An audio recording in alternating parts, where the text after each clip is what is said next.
ብር መሸጫ ሱቅ ተከፍቶልናል። አያችሁት? የፈለጋችሁትን ብር መግዛት ትችላላችሁ። ግን በምንድን ነው የምንገዛው የሚለው ጥያቄ ነው። እኔ ጥያቄ የሆነብኝ በሳንቲም ነው የምንገዛው? ብሩን በብር ነው ወይስ በምንድን ነው? አልገባኝም። እንዲህ አይነት ሱቅ አመጣጡ ማለት ነው። እንዲህ አይነት ተደርጎ አመጣጡ እኔ ምን እንደሆነ አልገባኝም ለራሱ። ተመልከቱ 500 ብር 50 ብር እንግዲህ ሪያል ነው። ይሄ ሪያል ነው። ሳኡዲዎች ማለት ነው። እንኳን ደስ አላችሁ ሳኡዲዎች፣ እንኳን ደስ አላችሁ ልል በሉ። በዘንቢል መጥቷል። በፖስታ እንደዚህ ታሽጎ ተቀምጧል ማለት ነው። እና እንግዲህ እኔ ግን አገበያየታችን እንዴት እንደሆነ አልገባኝም። ገበያው ግብይቱ እንዴት እንደሆነ እንጃ። የሚገርመኝ 500 ብር ስንት ብር ልንገዛቸው ነው? እሺ 100 ብር በስንት ሊገዛ ነው? 50 ብር በስንት ሊገዛ ነው? እኔ እንጃ አልገባንም። ጉድ ጊዜያችንማ እንደዚህማ ከመጣ እስኪ ህገ ወጦችም እንደዚህ መግዛት ከጀመርን አሳውቁንና እየገዛ እንድንገበያይ። እንግዲህ ትርፍ ነው መሰለኝ ትርፍ ምናምን ነገር እንድናደርግ ማለት ነው።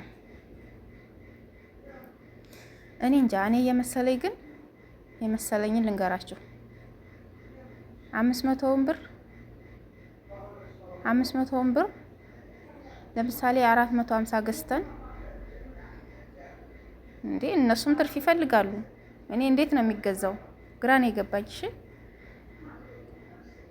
እንዴት እንደሚገዛ አላውቅም። እሺ 500 ብር በ500 ብር ብንገዛው ምን ትርፍ ነው? ምንድነው ለውጡ? ምን ለውጥ አለው? እኔ ለምን እንደተሰራ ግን ግራ ገብቶኛል ከምር። ግን አንዷ ልጅ እንደዚህ አድርገው ስጦታ ሰጥተዋት አይቻለሁ ቲክቶክ ላይ ማለት ነው። መዳሟ ስጦታ ሰጥታት በ500 ብር የታሸገ ሰጥታታለች። እኔ ደግሞ 500 ብር መስሎኛለች። እንደ እጇን ይዣለች ሳም አረኳታል። አመሰግናለሁ መዳም አልኳታል። ከዚያ ሳገላብጬ ሳይው እንደ ፖስታ ነገር ነው አለች፣ እንደ ደብዳቤ። ከዚያም በኋላ ደግሞ ያለው ውስጡ ምንድነው? ዝርግፍ ስታደርጋት አንድ ከረሚላና አንድ ሀለዋ። ወይኔ ብስሚላ። ከዚያ ደግሞ ሳንቲቦች የሆኑ ሳንቲም አሉ አይደል? አርቲፊሻል ሳንቲም ነገር ናቸው። ቅልል ያሉ ነገሮች የዘረገፈቻቸው ማለት ነው። እኔ እንደዛ አይቻለሁ። ያ ከሆነ ግን እኛ አንፈልግም። ሰውን ማታለል ምንም አይሰራልንም ማለት ነው።